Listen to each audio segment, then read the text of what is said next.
નર્મદા નદીના તટ પર આવેલ પંચકુબેરેશ્વર મહાદેવના સાનિધ્યમાં સંત પુનિત મહારાજ દ્વારા ગાયત્રી મંત્રના 72 લાખ જાપનું અનુષ્ઠાન કરવામાં આવ્યું હતું।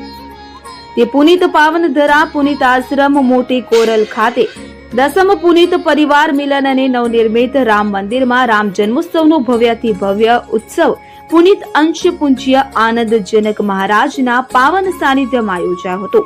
પ્રથમ દિવસે પુનિત આશ્રમમાં મોટી કોરલના સર્વ ટ્રસ્ટીગણ દ્વારા પુનિત પરિવારનું ઉમળકાભેર સ્વાગત કરવામાં આવ્યું હતું કે જેમાં પુનિત પંથના ભક્તો અને વિવિધ મંડળો ઉપસ્થિત રહ્યા હતા। ભજન સત્સંગનો કાર્યક્રમ યોજાયો હતો તો બીજા દિવસે રામ જન્મોત્સવનો દિવ્ય ઉત્સવ ઉજવાયો।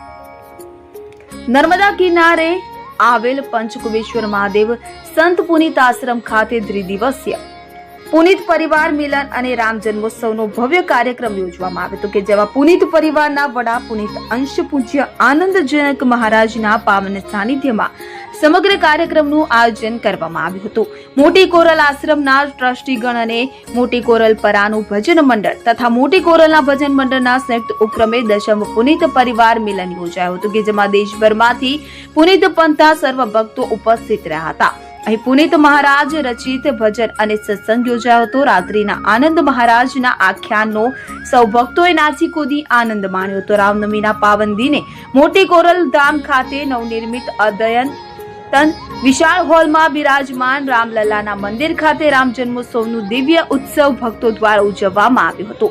સમગ્ર કાર્યક્રમને સફળ બનાવવા માટે પંચકુબેશ્વર મહાદેવ સંત પુનિત આશ્રમ મોટી કોરલના ટ્રસ્ટીગણ તથા પુનિત પંથના મોટી કોરલના ભજન મંડળો અને સ્થાનિક ભક્તો દ્વારા સુંદર આયોજન કરવામાં આવ્યું હતું।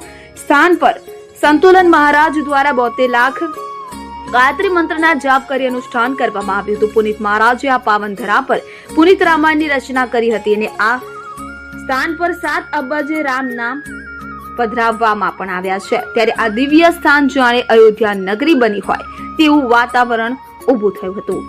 હરિઓમ સોલંકી, કલમ શક્તિ ન્યૂઝ, મોટી કોરલ।